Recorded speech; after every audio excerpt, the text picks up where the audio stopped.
9, 8, 7, 6, 5, They're at my fingertips. 4, 3, 2, 1. Hey guys, welcome to another episode of ATSFE, ATS Fully Engaged on the Rocks. I am Mitchell Land, one of your hosts. With me are my co-hosts, Evan. Hello. And Tony. Hello.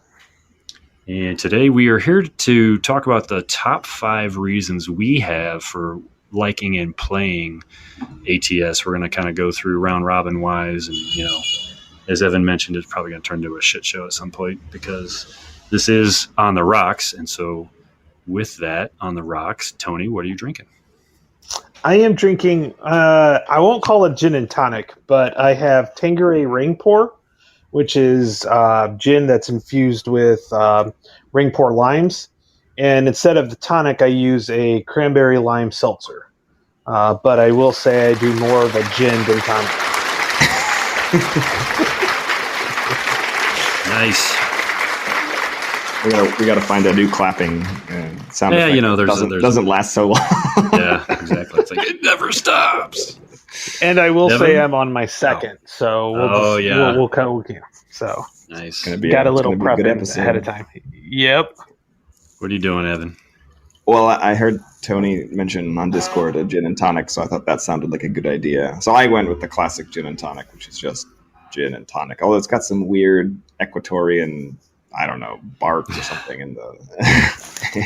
Must be a Panamanian thing. It's an Ecuadorian thing. All right, that's enough of that. Just to make sure only the real hardcore people will keep listening after that. Yeah. I mean, talk about one that goes on way too long. Yeah, that one was just a bit long. So what are you drinking, Mitch? So I decided not to go on the rocks. I'm classy tonight. I am doing a Prince Edward martini. Oh. So that is 3 parts gin and 1 part Drambuie. With olives, of course. Yeah, you sent a picture on the Discord. I was like, "Oh, that's a dirty martini right there." Basically, so it's that cask. Yeah. It's that cask aged gin, so it's got a little color to it. Yeah, because super gin's tasty, supposed to be clear. Clear. Well, not when it's aged in a bourbon barrel. Yeah, nothing is clear after being aged in a bourbon barrel. No, but it sure is tasty. Mm-hmm. That's going to go down too good. I was going to say the microphone's picking up all the good slurping and ice sounds. It's awesome. Ambience. That's going to go down too easy. I'm going to enjoy drinking that. So I just like the lime for that. That's the only gin I buy now is that Tanqueray Ring Pour because I really like the lime flavor in it. So it really comes out nice. Yeah. Mm-hmm. As my wife's friend called it, the Christmas tree drink. Because if you get regular gin, it's got the juniper. That's got the juniper in it. It's kind of got that piney, tree smelling, evergreen smelling to it. So she calls it the Christmas tree drink. So it's an IPA. I've never seen. Hey, if it's a hazy IPA, I'm all for it. We know that already. we already know what your taste is. So yeah, exactly. So I'll break out the Scotch eventually. Nice. So that's when it gets serious. Right. Yep. Ready to get serious here. So top 5 reasons. We're going to start from number 5 and go forward. Mitch and Evan, are you guys ready to go? I'm ready. So ready. Okay. So I'm going to start off with my number 5. We're going to start from the lowest and go to the highest. And I'm kind of curious if way we're going to work this, and we kind of agreed, is that if we have one, well, that'll be, let us know if that was what other number it was for you guys, or if it was the same. So, but my number 5 is actually the availability of modules. Oh, I was going to say, before you started, Tony, we did not collaborate beforehand. This is fresh. No. None of us know what each other picked or anything. So, all right, Tony, go ahead. Availability of modules. Okay. Candid. Availability of modules.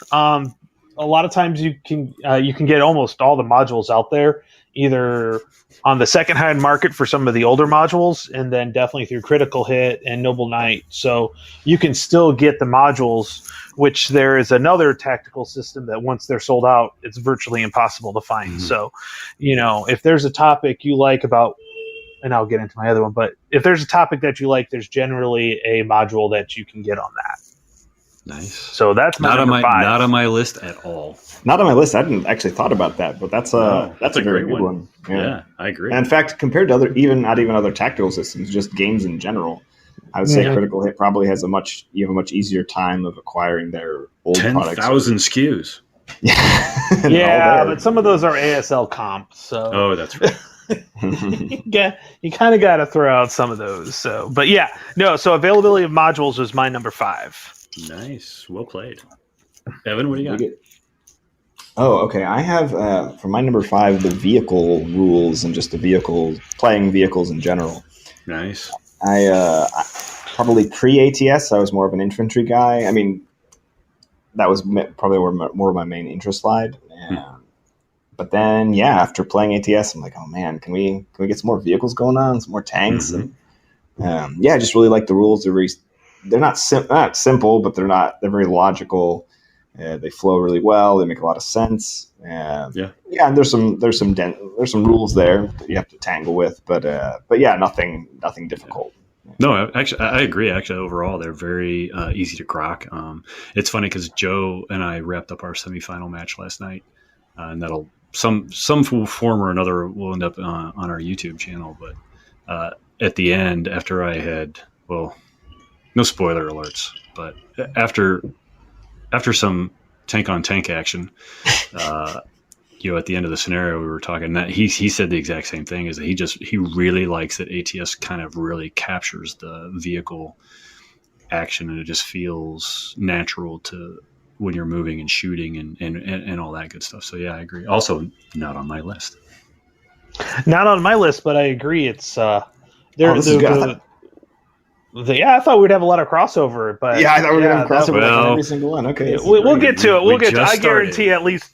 Yeah, I think 2 of mine for sure will show up on. I think there, once we get closer to the end, yeah. But I do agree they're intuitive. Once I played a couple of scenarios where we definitely had where I had to shoot the tanks. I wasn't driving tanks. I got to shoot the tanks, and I just absolutely obliterated them. Pebbles in his stream. great scenario. He couldn't. I feel bad for Matt. He could not take out my pack at all. I think I knocked out 6 of his tanks, or it was some huge numbers, more tanks than I've ever. And but it was the firing. I always could figure out the firing. That's pretty easy. It was a penetration, and once I did it a couple times with the pack, I'm like, oh, this is easier than I thought it was. I get that you had problems with penetration.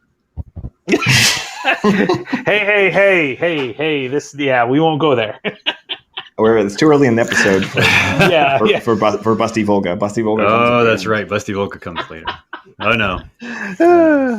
Only for those hardcore listeners, if you know. Right. Yeah. We're dropping them like flies right now. So perfect. So, Mitch, what's your number 5? So my number 5, I kind of feel like I'm letting you all down, but so I went a little bit more abstract, I guess. But so my number 5 was casualties. So cardboard leaves the game at a prodigious rate, and it makes you. To me, it really makes you pause and think about what you're doing in terms of force preservation and your mission objectives, and it's not all just about morale, and it's not all about who's got the best gadgets in this. Tactics matter, and if you get a bunch of guys killed doing stupid things like running across the open in front of a heavy machine gun, it's going to hurt, right? And at the end of the game, or in the end of the scenario, you're going to be hurting because you actually took physical casualties. Well, not literal physical, but you know what I mean. You actually took cardboard counters off the map, and now you have less with which to do more. So that was my number 5. That's actually my number 3. I put as a CRT is dangerous. Nice. So crossover. Crossover. So hitting units causes casualties. Casualties means wounded, KIA, or just not able to fight. So nice. I sometimes I think there are too many morale checks or people get pinned too quickly when a lot of the casualties actually literally happen just because you're pinned down. You're going to get hit. There's going to be hits. So, Right. but yeah, so that was my number 3. My number 3 was CRT was extremely bloody. So, Nice. or the CRT is dangerous. So, yeah.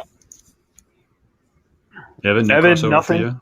I got nothing. Yeah, that was Wow. Okay. Let's go draft style.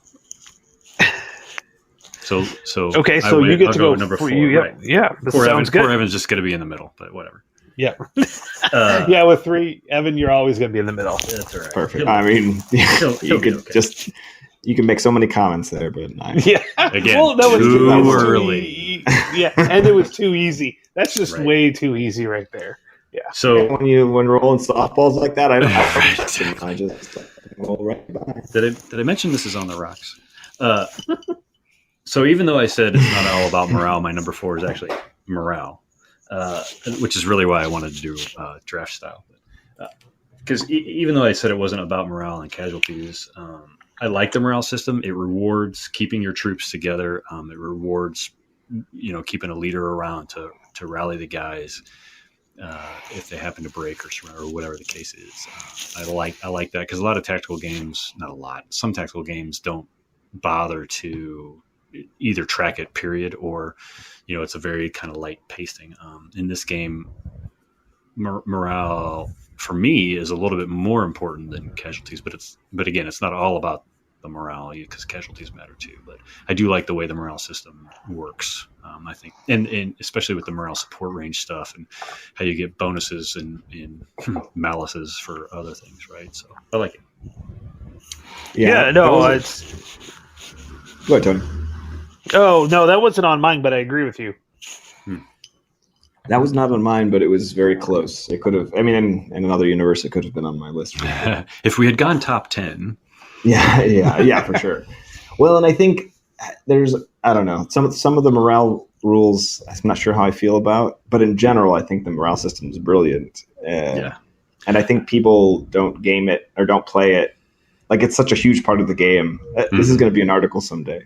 But how you use leaders and the MSR stuff and keeping your units together. And I actually think that in a very abstract kind of design for effect sort of way, that the morale rules cover to some degree, some limited degree, the command and control that's missing from the direct rules, which is, I agree. Which is cool. Mm-hmm. Okay. Yeah, I didn't think about it that talk. way, but yeah. No, I agree. I had I been thinking more clearly, I would have said that. But no, I'm here agree, for yeah. clarifying. Yeah, I mean, one of the things I always pine for and taking a couple stabs at, but never really come up with something good or some kind of really good. Can you hear the washing machine? Yes, you've got an LG washing machine. I know that. I do. As a good lightweight but usable command and control system. But the morale rules tend to approximate something close, like you were saying, Evan. So yeah, that's someday we'll get there. I mean, and I don't know if it's worth. I don't know if it's worth it because the game's not structured to allow for it. But someday. Now, when you get down Evan, to squads, it's a little too much to have some of that. I think. Yeah. When you What's play your number Vietnam, it makes sense because then everyone has radios. Right. Yeah. Well, that comes later. We're not there yet. So now my number 4 is historical maps. And I did not realize this, but most of the maps, or at least like the main maps from that other tactical game system that people like to play, are not historical, are geoboards, which I don't know, feels kind of disappointing. I mean, I like some of the geoboard stuff, and you can do some cool things, and has some really intricate and interesting scenario design. Yeah, and particularly for things like if you want to make a balanced tournament scenario. Speaking of tournaments, but in general, I'd rather play by far a historical map, historical scenarios, as much as that's possible. So I really appreciate that aspect of. Even though it's maybe at the tactical level it doesn't make that much of a difference. Right. Because, who knows what's happening, but it makes me feel good. Yeah. No, I agree. So that was my number 2. And I absolutely agree. So that is one of the things that really initially drew me to ATS was the fact that I was playing on a more, we'll say, a more close resemblance to the actual terrain than the geomorphic boards provided, right? Because they're not an exact historical map. They're probably very close in some cases. I know some of them are not as close as they probably could be. But that's okay. Do you have any specific examples? I'm curious. Well, Hue in particular has a few issues, but they're niggling, right? They're nitpicky kind of deals in terms of the historical layout and how it really probably should have been presented. Okay, but it's still better than a geomorphic map. Right. And the way map is just and Hue in particular would be, tough to do with a geomorphic map, because how do you depict the Citadel on a geomorphic map that isn't the Citadel, right? Right.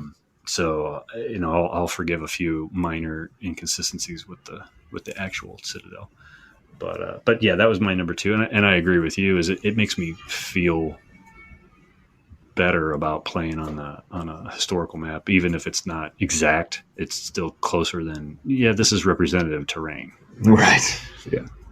Because then I feel like I'm okay if I'm Easy Company and I'm taking out the 88s, that iconic scene and the one that they teach at West Point. I want that terrain. I don't want some made up map that this is kind of close, and so we'll just make it look like that. No. I want them laid out exactly how they were laid out. So. Anyway. Well, that's the one nice thing too about World War II Eastern Theater is you can get really detailed, really specific. A lot of the old ATS like that one, the So Full of Fire, which is sitting there over there on my table right now. Mm-hmm. Some of those guys went to the actual battlefields to tour them and look around and check lines of sight, which is pretty hardcore. Right. Pretty cool. Well, I think you didn't you just order Red Christmas or Roman Glory or both? Or? I ordered the original one. Yeah. Those maps are absolutely gorgeous and fantastic, and you're gonna love them when you get them. Anyway, I'm excited. Sorry, I got cold there for a second. Frostbite. Yes, frostbite. So, what I'll have to say is my number 4 is not too far off of what you said about the historical modules. Mine was more like the variety of modules. So the timeline. Now, I won't say anything because I haven't played the Civil War or the Great War, but those options are there, and we have somebody on the Discord server that's really big into the Great War. Oh yeah, Mark. ATS. Yeah, Mark. Yeah. He's really big, and it sounds like it's a pretty decent system too. Mm-hmm. And so you have anywhere from Civil War all the way to Vietnam. So it kind of goes with what you guys are talking about with the historical modules in whatever time period you're interested in. Right. From that period, you're going to have the availability. We go all the way up to there's the Arab-Israeli wars. There's the Korean War. Not as many modules, but then also the fact that you do have some of the geomorphic modules as well, right, which can be used for a little bit more tournament scenarios or kind of creating your own type if you really wanted to. Sure. So, but although it wasn't exactly, I think it kind of fit with what you guys were saying. Yeah. I originally wrote his. Yeah, I was just going to say, if you think about it, technically it's 1860 to 1968. That it covers the gamut there. So. Yeah. I originally wrote historical modules, but then I changed it to the variety, more of a variety. You have a more variety. It's not just World War II and maybe a little bit of Korea. Right. So, it's definitely got some differences on there. So, right. So that was my number 4. So it kind of fits in with what you guys were saying. So definitely. Cool. So my number 3 we already talked about, which is the CRT is dangerous. So we already talked about that one. So Evan, what was your number 3? Well, that's perfect, because my number 3 is actually the existence of post-World War II modules, which is sort of here before. Yeah. As I mentioned on the first podcast, that was part of the big draw for me to ATS was. I remember that. Sorry? I said I remember that. Dien Bien Phu, right? Yeah, Dien Bien Phu. And then the one that really pushed it over the edge was like French Algeria. Not that I'm a huge French Algeria guy, but I was like, wow, that is really cool. That's an interesting conflict, and there's very few games on it. Correct. Yeah, and I mean, and it's hard to find at this scale a lot of Vietnam or Korea. I mean, there's that TCS Korea game, but that's the platoon level, and there's like Fields of Fire, but that's completely different. And Lock and Load has some rules. I've actually thought about several times getting into Lock and Load just for their really interesting post World War II modules. And it just seems like a game system too far. Yet another system. But yeah, I mean, ATS and yeah, it's too many tactics. But and then they it's later that they have everything for the post-World War stuff. They have and much more Israeli stuff, Australians, Vietnam. But for all the other reasons on our lists, those are the reasons I far prefer ATS. So I think you were breaking up a little bit for me, but I think you were saying like the Arab-Israeli war stuff, which is pretty cool. No, I was saying that. Yeah. I mean, there's just not a lot out there for. Right. No, I agree. For those periods. Yeah. Well, yeah, and I mean, I got into ATS. When I first got into it, was primarily World War II, and then kind of like, maybe not kind of like you, but like you. I keep saying that, but I was intrigued because there's this Korean stuff. Oh, hey, he just relays French Algeria. You're going to do LZX, right? Oh my gosh, so that really kind of kicked it off of okay, I'm just going to buy all that stuff. That's just neat, right? I like that. And there are rumors about an even more modern version, but those have not come to whispers. Yes, whispers and rumors, and we're waiting. Mm-hmm. There you go. All right. Who's up? Mitch, what's your third one? Number three. Right? Yep. I'm already losing count. Just to be clear, listeners, if you make a Prince Edward Martini, understand that it will hit you like a ton of bricks. So my number three. I think I'm here for the pro tips. Yeah, exactly. Was again a little bit more abstract, but rules wait for effect, and I think we're kind of skirting around the edges of that. But basically, without an index, the rules clock in at 65 pages, which sounds like a lot, but they're full of a bunch of examples and pictures scattered throughout there, and then terrain and emplacements take up about 15 or so pages of those 65. And you only need to read the relevant ones when you're playing a particular scenario, right? So, for my calculations, it's 40 pages of rules, which are tight enough to produce a good tactical feel. And I think, that may not be untrue for a couple of other tactical games, but for me, it just seems like it's a little bit better bang for your buck in terms of rules weight. That was my number 2. I have it as digestible rules. So I said, this rule book's 74 pages, but it feels that it is digestible and understandable. And most of the rules are kind of intuitive too. That's the other nice part about the rules is that a lot of them are intuitive. You're like, oh, okay, that makes sense. I mean, there's always those weird one-off occasions where you're like, well, that doesn't make any sense. But okay. And to be clear, happen. There is not a rule for everything because you don't need to have a rule for everything. What? Now, that said, a lot of the battlefield walkarounds will provide special rules around special situations, but that's okay, right? I mean, you're still just using the base rules and you're just adding on when you happen to play that particular module, and I think that's okay. And again, other tactical games, it's not really that much different than other tactical games. So, but if you're going to say the index is fantastic, I will agree. Yeah. Yes.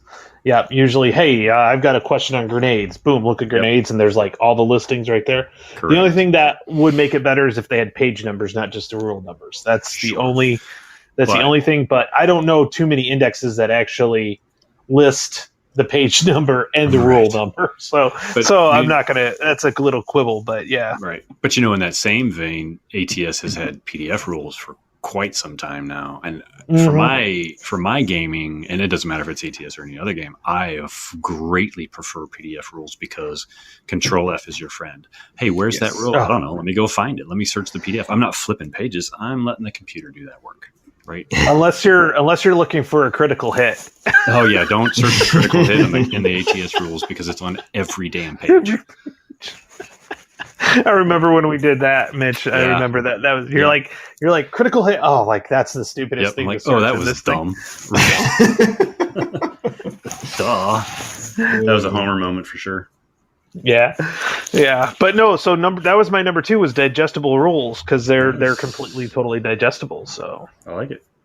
Yeah, that was actually my number 2 as well. I had it as Wow. detail level. Yeah, we're all in the same range right there. Yeah, and to kind of add on to that, I think that you can. I mean, for one, the detail level I think is spot on. Maybe there's some stuff where you're like, yeah, I want command and control rules, or I want whatever. But as Mitch, as you said, the battlefield walkarounds often cover those. Right. But apart from that, well, I think one of the big things is you can play the game pretty superficially. Superficially is not the right word, but you can play it without you'll look up rules, of course, but you can fire and movement, assault move, fire. You look up the terrain cost of movement. And you can have a great time, and you don't have to go crazy thinking about the rules and the sequence of play and all sorts of little details. But that said, you can totally play that way, and as I've discovered with the tournament scenarios and writing articles and all that good stuff, you can really go into the weeds, and it's really rewarding. Like, it's really interesting, and it's a lot of fun. You learn a lot about the game, and there's a lot to dig into if you want to, but you don't have to, which I think is pretty cool. Yeah, because you can approach it at several different levels, right? Yeah. Mm-hmm. Cool. Yeah. Good shit. All right. Well, draft that style. works It's out. me again, right? But Yeah, we're on But 2. my number 2, we already talked about, was historical maps, kind of, right? So, even though some of the newer products are moving towards more geomorphic, I think several of them still use historical maps. I think the Friday emailer today, which is July 16th, for those of you who care, talked about the Utah Beach BYOC, which is very tempting. Because I don't have it yet. Wait! I have it on. I have the full one on order. So. Oh, do you? Okay. Yes. So I was hoping I'd have it by now, but it sounds like they'll be packing that up next week. There you go. But I mean, to that point, I think that's a historical map, although it's probably like map panels again. Which they're all map panels. You're not going to have a game without map panels now. It's someday in the near future. Never.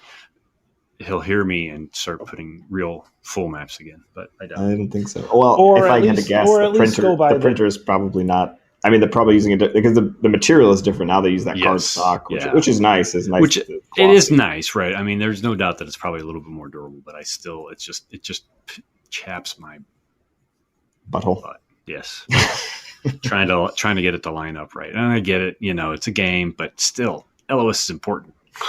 They need to line up. Anyway, the OCD. Yeah, exactly. So that was my number 2. What do you got, Evan? Wait, don't you have to do your number one now? I'm confused. I lost. No. We're back on. We're going back around to your number 2. Yep. Unless you've already done it. I did my number 2. Yeah. Well, then just did it. The detail level. Okay. Oh, because it was tied to the rules. Remember, rules weight. You're becoming your number 2. So, yes, Tony, what's your number 2? Mine was the digestible rules as well. Oh, that's right. All right. Yep. So before we go next, because I think we all have the same number 1. Everybody's number 1. I think so too. Yes. So we'll just count down to 3 and just say one word or maybe 2 for what your number is. How do you feel about that? Ready? 3, 2, 1. Impulse system. SLP. Impulse system. Yeah. Oh, yeah. There you go. I broke it, but it's the same. It's the same. Same. Yeah. Same idea. Yeah. All right. Who wants to go first? I'll go first. So I was just telling Mitch before that I've actually started writing down ideas, and I plan on doing an article about impulse system in general, which will be like ATS adjustment, adjacent. So it's like chaos.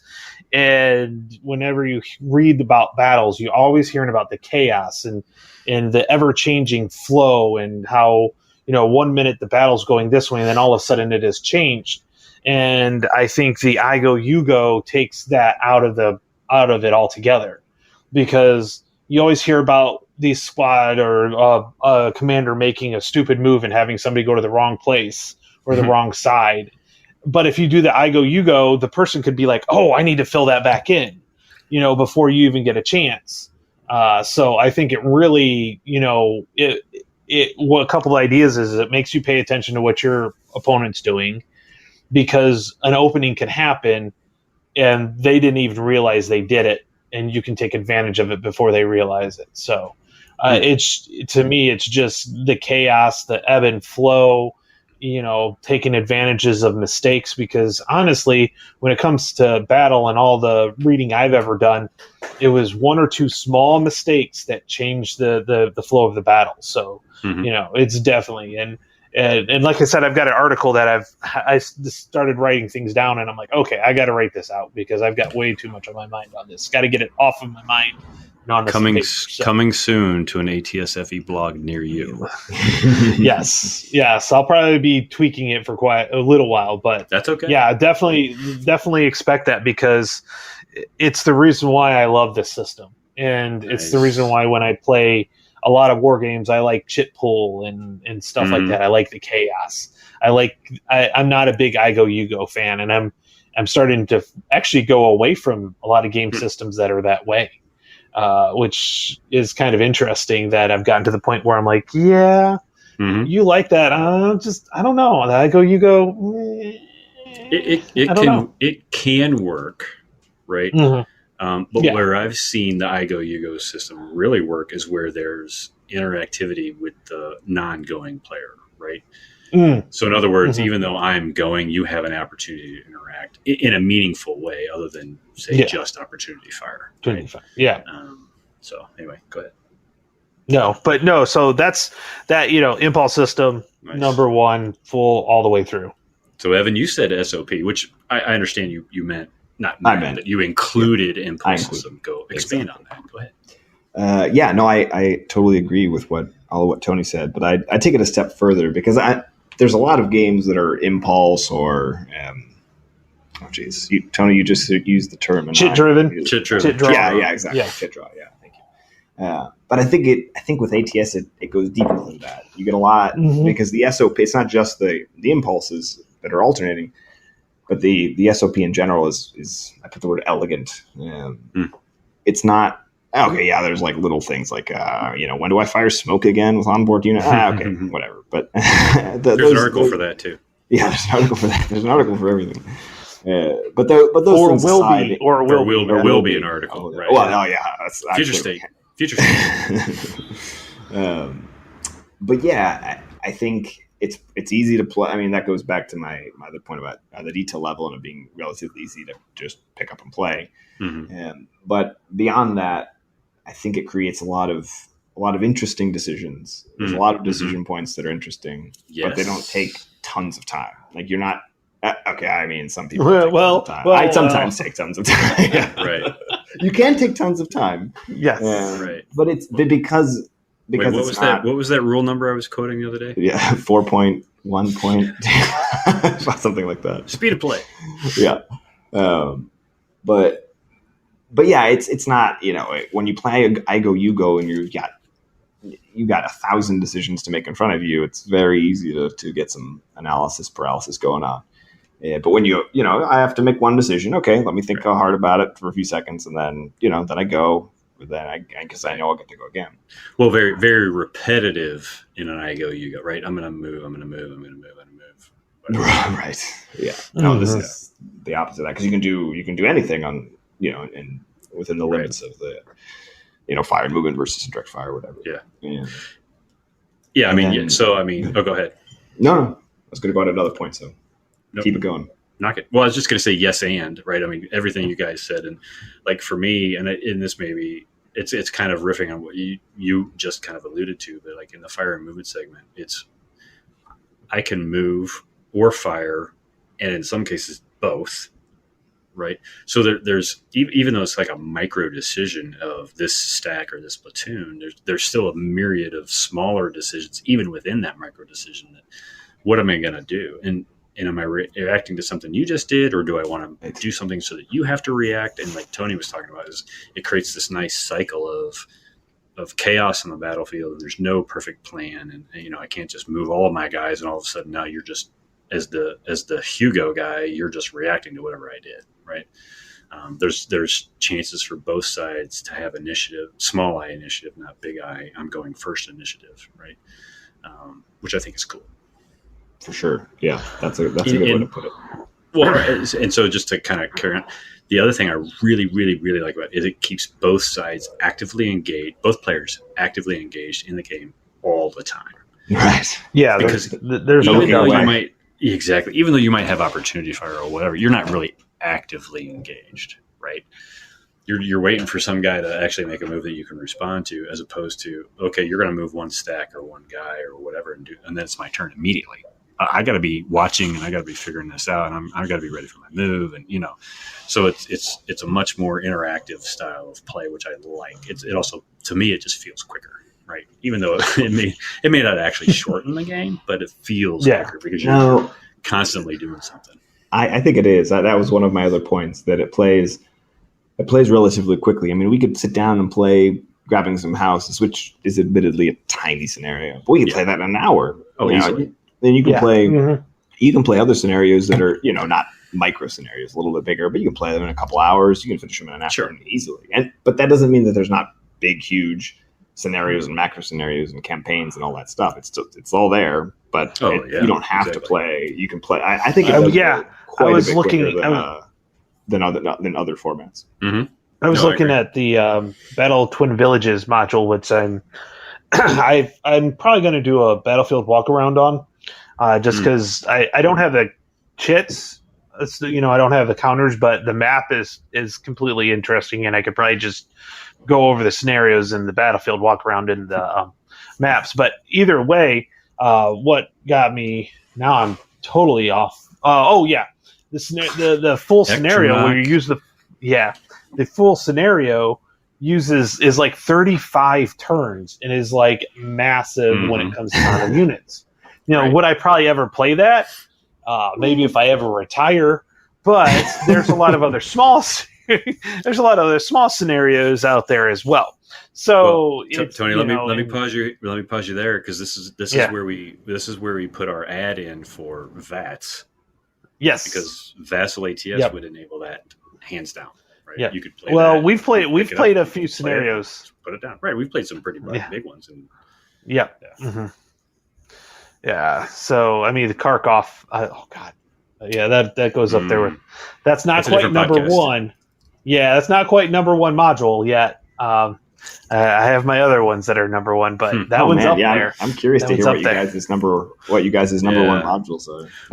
Don't spoil it. Don't spoil it. I don't want to hear it right now. No spoiler alert, but I think we should do an episode on not just favorite module, but like favorite map, favorite this, different. You know what I mean? Because they might be wildly different across the spectrum of things. So, we'll definitely do that. Trying to go back to what you were talking about, having everybody engaged during the game, the two opponents engaged during the game. I actually had just made a comment, just wrote down some ideas about that, of how you have to pay attention. In the I go, you go, you can basically walk away from the table if you don't have any interaction. And actually, it's a good idea to, exactly. It's actually a good idea to walk away, because you can come back and look at the scenario, look at it, because if you're in an I go, you go, when they're moving stuff, you're like, oh, I can take advantage of it. No, he fixed that. Oh, I can take, it's your mind's just going with too many possibilities. It's almost better to walk away and then look at the map again. So, but by having the fact that you have to go, if you do one unit, it's going to take you a minute. Maybe if the Vassal die roller is going slow, it might take you a minute and a half, depending on what you're doing. But it's you've got to make a decision pretty quickly. And I also put there that sometimes the best option to do is to pass. And I've heard somebody say, I'm going to pass to make you choose the hard decision. I heard that the other day. I might have said that to Joe. I think that was what you said to Joe. Actually, it was what you said to Joe.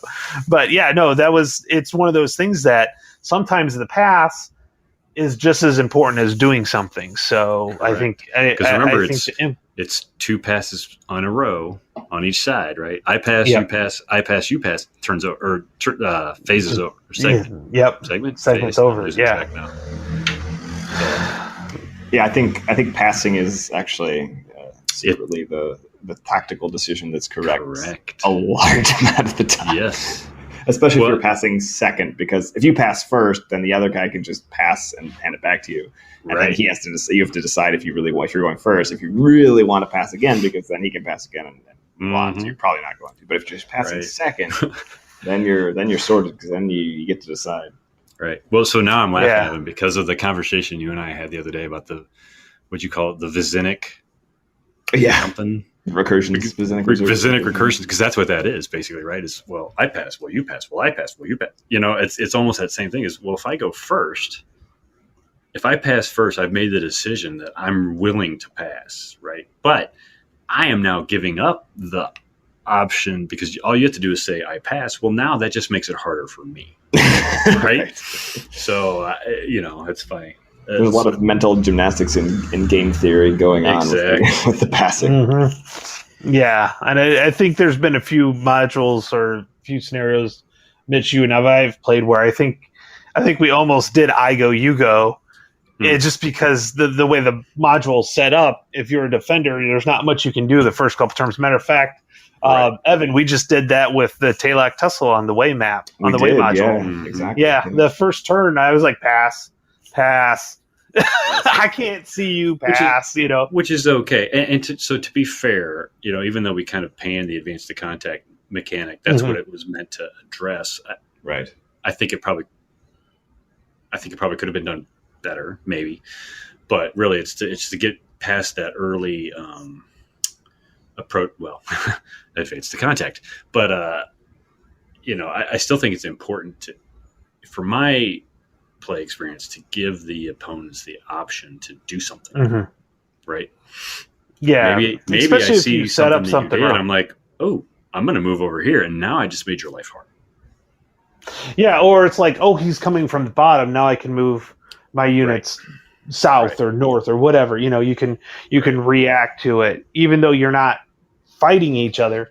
Because then, what if I want to actually kind of channel him up a way, so I'm going to move down here, and then he sees me moving down there, so now he's got to move up. So but no, it's the impulse system is what makes really what made the game and made my decision easy on which tactical system I actually want to put my money on.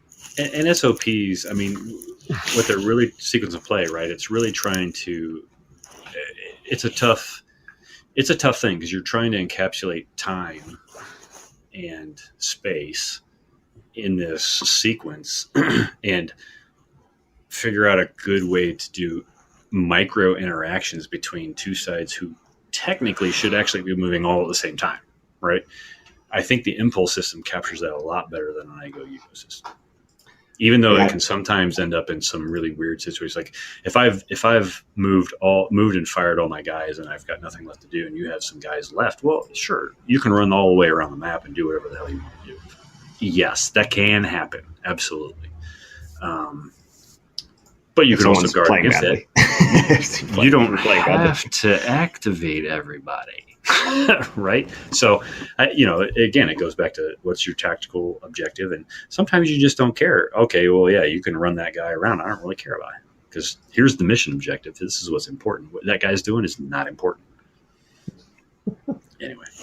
Yeah, I think the word you used was time, and that was kind of my last point on this, the SOP elegance theme was, I think, and it's not just, I mean, obviously the alternating impulses are facilitate hugely, make smoothing out the time and not making it so wonky, making things feel more simultaneous, because they sort of are more simultaneous when you're taking turns, every impulse. But apart from that, I think it goes beyond that, in the ways that that rate of fire worked. You're talking about if you move all your guys and shoot all your guys, and then the other player can do whatever he wants.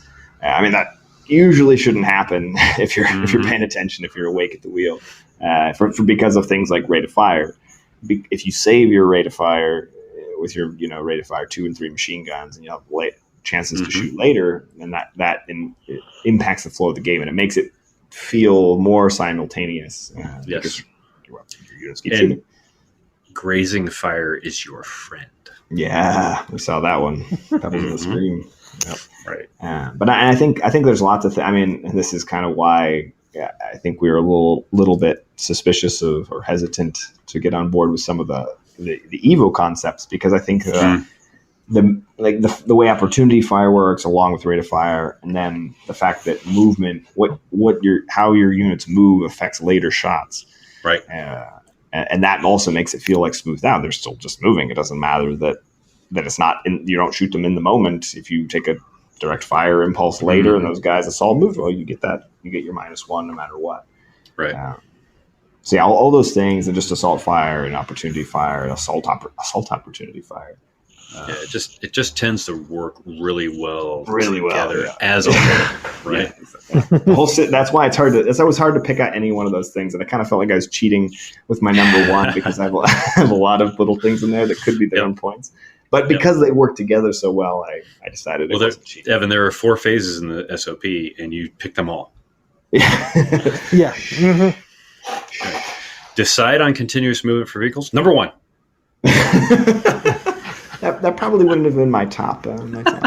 But even that's funny. That's a good example of keeping the smoothing at the time. Yeah, exactly. So good stuff. Nice. All right, boys. I'm down to eating the olives out of my martini. So yeah, I'm at the bottom of my olives. So here's what I think we should do. I think we should recap our top 5s individually, just so people understand, and then we can wrap and go our own ways. What do you think? Sounds good. Cool. Who wants to go first? Tony? I'll go first. So number 5 was the availability of modules. Number 4 was the variety or historical modules.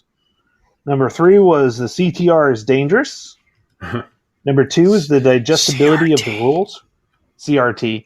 God, I have had too many. 2 GNTs. Yeah, that's a whole lot. Well, I don't make mine standard, so let's just put it that way.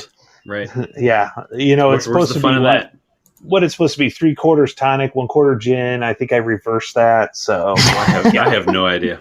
Yeah. Make it like a martini. Just kind of wave the bottle, the gin, the tonic bottle. I put a lot of gin in, and then I just top with tonic. Whatever's left in the glass, that's what I top with tonic. Yep. So digestible rules is number 2. And the impulse system is there's Busty Volga coming out. Come on. There he is. Perfect. I'm drinking. Okay, I'm closing off on that one. Nice. All right. I'll go. All right. So run them down, Evan.